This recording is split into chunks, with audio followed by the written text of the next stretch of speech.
నమస్తే, welcome to Bhaktivan. ప్రస్తుతం మనతో ఉన్నారు కాకనూరి సూర్యనారాయణమూర్తి గారు. గురువు గారితో మాట్లాడి మరిన్ని విషయాలు తెలుసుకుందాం. నమస్కారం గురుగారు. నమస్కారం అమ్మాయి. నాదొక సందేహం. వినాయక చవితి రాబోతుంది. ఇంతకుముందు మనం చూసుకుంటే కనుక వినాయకుడి విగ్రహాలు థీమ్స్తో పెడుతున్నారు. ఇంతకుముందు ఒక pan India movie RRR release అయింది, ఆ థీమ్తో వచ్చింది. ఇప్పుడు కల్కి పాన్ ఇండియా మూవీ రిలీజ్ అయింది. ఇప్పుడు వినాయకుళ్ళు కల్కి థీమ్లో వస్తున్నాయి. అంటే ఇది సరైనదేనా? దీన్ని మనం ఏ విధంగా చూడాలి? ఎంత మాత్రమూ సరైనది కాదు. వెర్రి వెయ్యి విధాలు అనే సామెతకు ఈనాటి ఈ సమాజం ఇవన్నీ మనకు దర్పణం పడుతున్నాయి. ఏది ఎలా ఉండాలో అది అలా చెయ్యాలి. వినాయకుడికి ఒక రూపం ఉంది. వినాయకుడికి కొన్ని రూపాలు ఉన్నాయి. ఆ రూపాలలోనే దైవాన్ని ధ్యానం చేయాలి. కానీ మనకు నచ్చినట్లుగా చేయకూడదు. దేవుడితో వేళాకోళాలు పనికిరావు. దేవుడితో పరాచికాలు ఆడకూడదు. పరిహాసాలు చేయకూడదు. సనాతన ధర్మం, వైదిక ధర్మం, భారతీయ ధర్మం, మన ధర్మాన్ని మనమే కించపరిచేలాగా చేస్తామా? దీపావళి నాడు మాత్రమే మతాబాలు, తారాజువ్వలు, శిశింద్రీలు, బాణసంచ దీపావళి నాడు మాత్రమే, తోచినప్పుడు కాదుగా.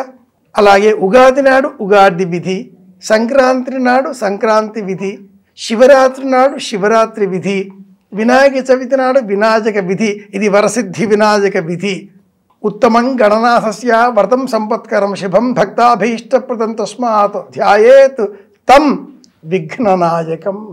అలాంటి విఘ్నేశ్వరుడిని మనకు తోచినట్లుగా సినిమా నటుల రూపాలలో కృత్రిమంగా, కృతకంగా, వేళాకోళంగా, నవ్వులాటలాగా మనమే మార్చి ఏర్చి కూర్చి దిగజారే విధంగా ప్రవర్తిస్తే పరామితాల వాళ్ళు మనల్ని చూసి గేలి చెయ్యరా? మన ధర్మం పట్ల మనకున్న బాధ్యత, గౌరవం, సంస్కారం ఇదేనా? గత 40 ఏళ్లుగా ప్రతి సంవత్సరం కూడా ఏదో ఒక సందర్భాన్ని పురస్కరించుకొని ఆ సందర్భంలో వచ్చే విశేషాంశాలను జతపరుస్తూ వినాయక రూపాలు సిద్ధం చేస్తున్నారు. పురాణ గాథలను ప్రతిబింబించే విధంగా ఉండేటటువంటి రూపాలను సిద్ధం చేయడం వేరు. భౌతికంగా ఉండే నాయకులను, సినిమా నటులను అనుసరిస్తూ ఆయా రూపాలలో వినాయకుడిని సిద్ధం చేయడం వేరు. ఇది పాపం, ఘోరం, నేరం.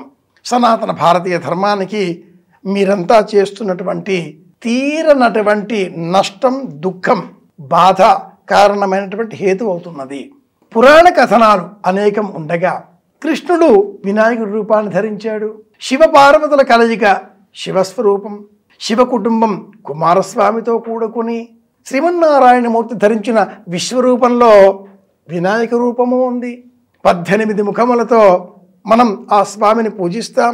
32 రూపాలలో ఏకాక్షర గణపతి, త్రక్షర గణపతి, ద్వ్యక్షర గణపతి, చతురక్షర గణపతి, సింహ గణపతి, వీర గణపతి, ఇన్ని రూపాలు, హేరంబ గణపతి, వరసిద్ధి వినాయక గణపతి ఉండగా కృత్రిమంగా ఈ కొత్త పోకడలు ఎందుకు?